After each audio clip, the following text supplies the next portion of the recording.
ऐसे हुई 51 शक्ति पीठों की स्थापना। ब्रह्मा के पुत्र प्रजापति दक्ष की पुत्री सती से भगवान शिव का विवाह हुआ। कुछ समय बाद दक्ष को पूरे ब्रह्मांड का अधिपति बना दिया गया और इससे दक्ष में अभिमान आ गया और वह अपने आप को सर्वश्रेष्ठ समझने लगा। एक यज्ञ में भगवान शिव द्वारा खुद को प्रणाम न करने पर दक्ष ने उन्हें अनेक अपशब्द कहे। दक्ष ने शिव को शाप दिया कि उन्हें देव यज्ञ में उनका हिस्सा नहीं मिलेगा।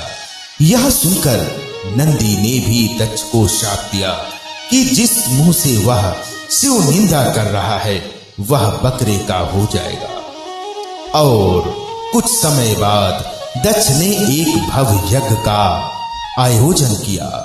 उसमें सभी देवी देवताओं को बुलाया गया, पर अभिमानी दक्ष ने शिव को उस यज्ञ से बहिष्कृत कर दिया। किसी तरह सती को यह पता चला तो उन्होंने शिव से उस यज्ञ में जाने की अनुमति मांगी। पहले तो शिव ने उन्हें समझाया, पर जब वे नहीं मानी तो उन्होंने सती को वहां जाने की अनुमति दे दी। सती अपने पिता के घर पहुंची तो दक्ष ने उनसे आंखें फेर ली। सती यज्ञ में शिव का भाग न देखकर रुष्ट हो गई और सभी को बुरा भला कहने लगी। यह सुनकर दक्ष ने भी शिव निंदा प्रारंभ कर दी। यह सुनकर सती को बहुत क्रोध आया और उन्होंने योगाग्नि से अपने शरीर को भस्म कर दिया।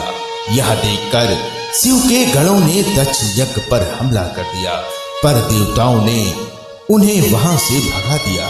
वे शिव के पास पहुंच गए और सारी घटना सुना दी। यह सुनकर शिव को बहुत क्रोध आया और उन्होंने अपनी एक जटा को उखाड़कर जमीन पर मारा, जिससे वीरभद्र और महाकाली प्रकट हुए।